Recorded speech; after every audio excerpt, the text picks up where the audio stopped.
Pejim-baovao afa tanteraka kosa indray. Nanao fizahana ara-pahasalamana fao be ho an'ireo olona manana olana ara-pihainoana tetsy amin'ny lapan'ny kolontsaina sy ny fanatanjahantena.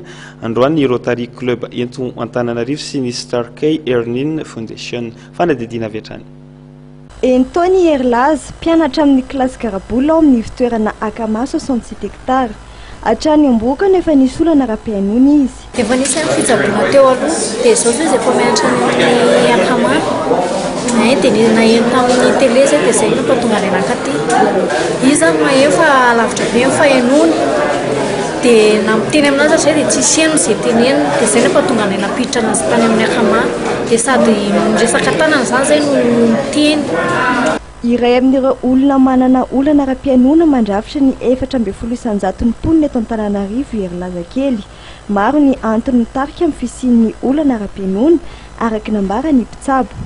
Ny antony moa zany be dia be ho ny antony mahatonga ny olona tsy dia maheno tsara fa tantara hatrany Amboka mihitsy izy io satria misy olona voateraka dia efa tsy maheno.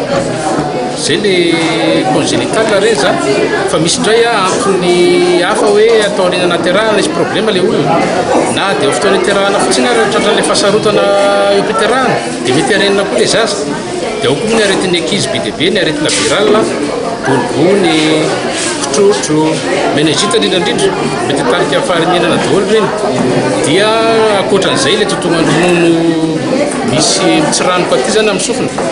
Ireo zany tena betsaka ny ankizy voan'ireo dia mitarika tsy fandranesana tsara na dia tsy maharena tanteraka ary.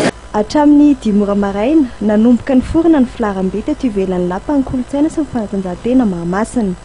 Antony ity fitodony ity ny fahainoana tamin'ny aina aman-jery samihafa mikasika ny antso nataon'ny Rotary Club eto Antananarivo miaraka amin'ny Starkey Earning Foundation ny amin'ny fisian'ny fizaham-pahasalamana fao be ho an'ireo olona manana olana ara-pihainoana andiany fahatelo izay nanomboka androany.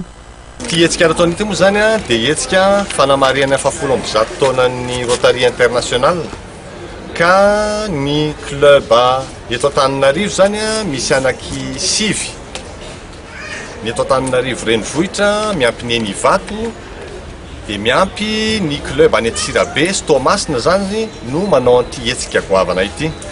Ka ny tanjona amin'ity zany dia hoe olona 4,000 zany amin'ireo faritra ireo no azo tombontsoa amin'ilay fitaovana pahainoana. Tiana homarihana eto zany dia ireo zavatra eo dia zaraina maimai-poana.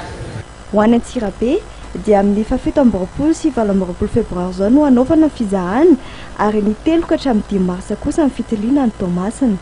Afaka 3 volana no zaraina amin'ireo mpahazo tombontsoa ny fitaovana ahafahana manampy izy ireo manampy amin'ny fanatsarana ny fihainoan'izy ireo.